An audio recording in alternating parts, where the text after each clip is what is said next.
Cerita Abu Nawas diusir dari kota. Mimpi buruk yang dialami Baginda Raja Harun al-Rasyid tadi malam menyebabkan Abu Nawas diusir dari negeri kelahirannya. Abu Nawas tidak berdaya bagaimanapun ia harus segera menyingkir meninggalkan negerinya tercinta.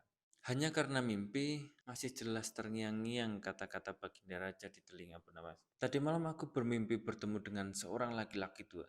Ia mengenakan jubah putih. Ia berkata bahwa negerinya akan ditimpa bencana bila orang yang bernama Abu Nawas masih tetap tinggal di negeri ini. Ia harus diusir dari negeri ini sebab orang itu membawa kesialan.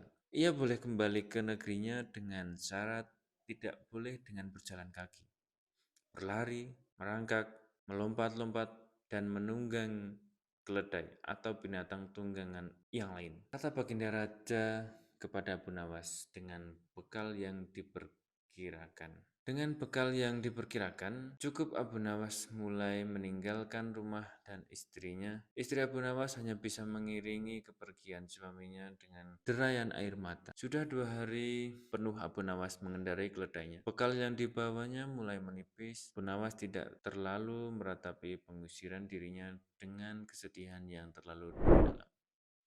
Sebaliknya, Abu Nawas merasa bertambah yakin bahwa Tuhan Yang Maha Perkasa akan segera menolongnya keluar dari kesulitan yang sedang melilit pikirannya. Bukankah tiada seorang teman pun yang lebih baik daripada Allah Subhanahu wa taala dalam saat-saat seperti itu? Pikir Abu Nawas di dalam hati. Setelah beberapa hari Abu Nawas berada di negeri orang, ia mulai diserang rasa rindu yang menyayat-nyayat hatinya yang paling dalam. Rasa rindu itu makin lama makin menderu-deru seperti dinginnya jam harir sulit untuk dibendung. Memang, tak ada jalan keluar yang lebih baik daripada berpikir. Apakah dengan akal ia harus melepaskan diri?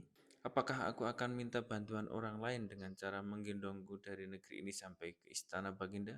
Tidak akan ada seorang pun yang sanggup melakukannya. Aku harus bisa menolong diriku sendiri tanpa melibatkan orang lain, pikir Abu Nawas lagi. Pada hari ke-19, Abu Nawas tidak termasuk larangan Baginda Raja Harun al-Rasyid. Setelah segala sesuatunya dipersiapkan, Abu Nawas berangkat menuju ke negerinya sendiri. Perasaan rindu dan senang menggumpal menjadi satu. Kerinduan yang selama ini melecut-lecut semakin menggila karena Abu Nawas tahu sudah semakin dekat dengan kampung halaman.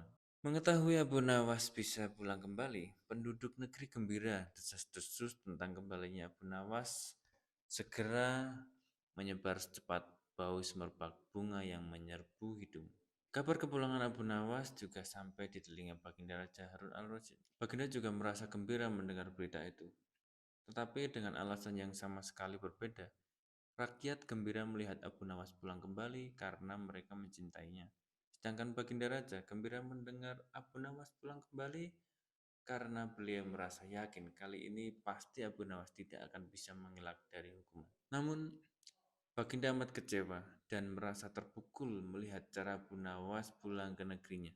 Baginda sama sekali tidak pernah membayangkan kalau Abu Nawas ternyata bergelayut di bawah perut keledai, sehingga Abu Nawas terlepas dari sanksi hukuman yang akan dijatuhkan karena memang tidak bisa dikatakan telah melanggar larangan Baginda Raja, karena Abu Nawas tidak mengendarai keledai. Terima kasih.